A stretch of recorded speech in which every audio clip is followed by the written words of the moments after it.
So guys अब हम start करने जा रहे हैं प्रैक्टिस है 2.1। अगर आप नए हो तो प्लीज वीडियो को लाइक कर सकते हैं एंड लोगों तक पहुंचा सकते हो और चैनल को सब्सक्राइब कर सकते हो। एंड दूसरी बात गाइस, देखो पूरा का पूरा प्लेलिस्ट है अपने ए स्टैंडर्ड का। ऑलरेडी आप जाओगे होम पे, जाओगे धीरे धीरे नीचे जाओ थोड़ा, और वहां ए स्टैंडर्ड का पूरा कंप्लीट प्लेलिस्ट मिलेगा। आप आराम से पढ़ के अपनी स्टडी को जारी रख सकते हो। तो चलो स्टार्ट करते हैं प्रैक्टिस 2.1। और गाइस डिस्क्रिप्शन में आपका टेलीग्राम भी दिया हुआ है, वहां में जो लगता है वो चीजें हम बेचते रहते हैं। टेलीग्राम के साथ ही गाइस हमारा ऑफिशियल इंस्टाग्राम और मेरा पर्सनल इंस्टाग्राम भी है, तो आप उसको भी फॉलो कर सकते हो। तो चलो फटाफट एक एक बातें करते हैं। अब ये मैं करवाने से पहले कुछ चीजें बता देना चाहता हूं कि जैसे इसके अंदर कॉरस्पॉन्डिंग एंगल और इंटीरियर अल्टरनेट एंगल और इंटीरियर एंगल, ऐसे तीन चीजों की हम बात करने वाले। तो अगर मैं आपको बताना चाहूं और समझाना चाहूं, चलो हम पहले ही देख लेते हैं, समझ लेते हैं, जिससे जब मैं सॉल्व करवाऊं तो आप मुझे पहले ही आंसर दे दो। ओके, अब अगर आपसे कोई पूछे, ये बात पूछे, जैसा भी मैं यहां लिख देता हूं A B C D E F G H, आपसे कोई पूछे कि इसके अंदर बताओ कौन कौन से कॉरस्पॉन्डिंग एंगल है, तो कॉरस्पॉन्डिंग एंगल हमेशा फ्लोर टू फ्लोर लिखते हैं। फ्लोर टू फ्लोर मतलब क्या, देखो ए का ये ऊपर का फ्लोर, यहाँ का ऊपर का फ्लोर, तो ये दोनों क्या हो गए कॉरस्पॉन्डिंग एंगल, ये एक दूसरे के कॉरस्पॉन्डिंग एंगल हो गया। अब दूसरा ये देखो, ये वाला नीचे वाले फ्लोर पे, तो इसका भी नीचे वाला फ्लोर, तो ये एक दूसरे का कॉरस्पॉन्डिंग एंगल है, ए सी एंड एंगल जी। ओके, अब अगर मैं यहां पूछूं तो ये देखो ये, और इसके जस्ट ये भी ऊपर वाला फ्लोर, नीचे वाला का भी ऊपर वाला फ्लोर लेना है, मतलब angle B and angle F हो गया। अब देखो ये नीचे वाला फ्लोर है, तो इसके भी जस्ट नीचे वाला फ्लोर लेना है, मतलब angle D and angle H. तो ये हो गया हमारा पूरा, मैंने जो अभी आपको बताया, ये हमारा कॉरस्पॉन्डिंग एंगल्स हमने फाइंड कर लिया। अब दोस्तों अगर हमें ऐसा आता है कि भाई इंटीरियर अल्टरनेट एंगल फाइंड करो, तो इंटीरियर अल्टरनेट एंगल के लिए हमेशा याद रखो जेड। अगर जहां भी जेड बन रहा है, ये इसके बीच के अपोजिट जो एंगल होते हैं, ये दोनों क्या होते हैं इंटीरियर अल्टरनेट एंगल।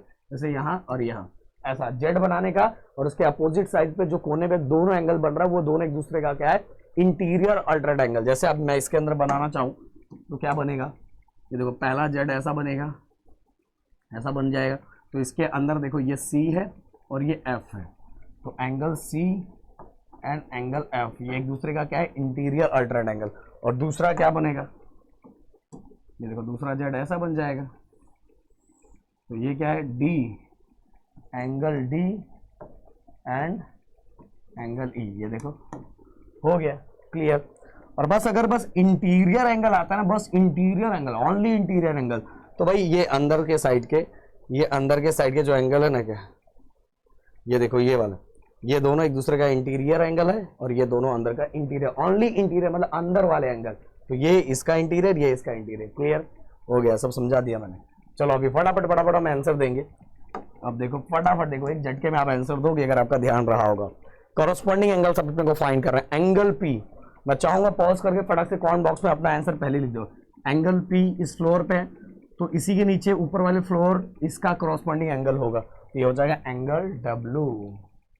ओके, अब सेकंड क्वेश्चन, एंगल क्यू यहाँ के ऊपर वाले फ्लोर पे है, तो नीचे वाले का भी ऊपर वाला फ्लोर इसका क्या हो जाएगा कॉरस्पॉन्डिंग एंगल। तो एंगल क्यू का कॉरस्पॉन्डिंग एंगल कौन है, एंगल एक्स। क्लियर। अब देखो एंगल आर, ये देखो एंगल आर ये है, तो जस्ट ये नीचे वाला है, तो इसका भी, ये वाले लाइन का भी नीचे वाला इसका कॉरस्पॉन्डिंग एंगल हो जाएगा, तो ये हो जाए एंगल वाई। अब एंगल एस, अगर एंगल एस देते हैं तो ये भी इसके नीचे वाला, तो ये लाइन के भी जस्ट नीचे वाला इसका क्या हो जाएगा कॉरस्पॉन्डिंग एंगल, तो एंगल जेड हो गया। अब इंटीरियर अल्टरनेट एंगल, सर ने अभी बताया था आप लोगों को, सर ने भी बताया था जेड जहां बन रहा है, तो बनाओ पहला जेड। ये सर पहला जेड बन गया, ये देखो बन गया।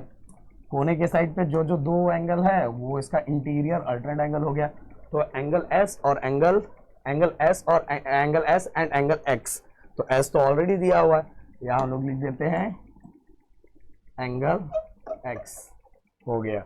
एंड दूसरा इंटीरियर एंगल, दूसरा ये देखो ये वाला, तो इसमें ये कोने में आर है और ये यहाँ कोने में क्या डब्ल्यू, तो आर तो अच्छा डब्ल्यू ऑलरेडी दिया हुआ है, तो तो हम यहाँ क्या लिख देते हैं, आर लिख देते हैं। हो गया, खत्म। खत्म क्या है यार इसके अंदर है। चलो इसका एक स्क्रीनशॉट ले लो। अब बढ़ते हैं अगले, अगला। अब गाइस अपने को खुद से लिखना है interior alternate angle, corresponding angle और इंटीरियर एंगल्स। इसको देख के बहुत सिंपल है, सर ने जो बताया तो वो अगर आपको याद होगा तो आपका काम हो जाएगा। चलो सबसे पहले इंटीरियर अल्टरनेट एंगल। इंटीरियर पहला वाला क्वेश्चन जो दिया हुआ है इंटीरियर अल्टरनेट एंगल का है। तो इंटीरियर अल्टरनेट एंगल अगर हम ध्यान दें एकदम अच्छे से, तो सर ने अभी क्या बताया था, अल्टरनेट एंगल मतलब जहां जेड बन रहा है। तो पहला जेड अगर मैं आपको बना के दिखाऊं, ये देखो पहला जेड ये बन रहा है, तो इसके अंदर और यहाँ के कोने में कौन है, ये angle C and angle E. Okay, ये पहला जेड हो गया। अब दूसरा जेड पे ध्यान दो, दूसरे जेड पे ये देखो, दूसरा जेड ऐसा बन सकता है, ये देखो, मतलब एंगल बी और ये कोने में एंगल एच। तो angle B and angle H हो गया, दोनों हो गया। और तो कहीं कहीं से जेड बन नहीं सकता, ये हो गया दोनों। अब दूसरा अपने को क्या फाइंड कर रहे हैं, दूसरे क्वेश्चन में क्या लिखा हुआ है, दूसरे क्वेश्चन में लिखा कॉरस्पॉन्डिंग एंगल्स। कॉरस्पॉन्डिंग एंगल बताया ना, floor to floor, floor to floor. देखो ये डी, ये ऊपर वाला फ्लोर, यहाँ भी ऊपर वाला फ्लोर, ये एक दूसरे का कॉरस्पॉन्डिंग एंगल है। तो पहला अपना क्या आ जाएगा, पहला अपना आ जाएगा angle D and angle H. अब ये भी नीचे वाला भी लिख दे, ये नीचे वाला और इसके भी जस्ट नीचे वाला, तो ये हो जाएगा हमारा एंगल सी और एंगल जी। हो गया। अब दूसरे साइड आ जाते हैं दोस्तों, ये ऊपर वाला, इसका भी ऊपर वाला, ये हो जाएगा angle A and angle A के साथ कौन है, एंगल ई। हो गया, थोड़ा हम इसको ऊपर ले लेते हैं, हो गया। अब आगे देखो, ये नीचे वाला और इस लाइन का भी नीचे वाला, तो angle B and angle F. हो गया। अब तीसरे पे आ जाते हैं। तीसरा क्वेश्चन क्या दिया हुआ है, इंटीरियर एंगल। इंटीरियर एंगल तो बहुत सिंपल है यार। इंटीरियर मतलब ये दोनों के लाइन के अंदर वाले एंगल कौन कौन से हैं, एंगल सी और एंगल एच। एंगल एच ये हो गया पहला, और ये दूसरा angle B and angle E. हो गया हमारा ये इंटीरियर एंगल। क्लियर, इतना सिंपल, इतना सिंपल। गाइस एक दो बार प्रैक्टिस करना है, आपका हो जाएगा काम। तो चलो मिलते हैं नेक्स्ट वीडियो में। Thank you so much guys. जय हिंद एंड जय महाराष्ट्र दोस्तों।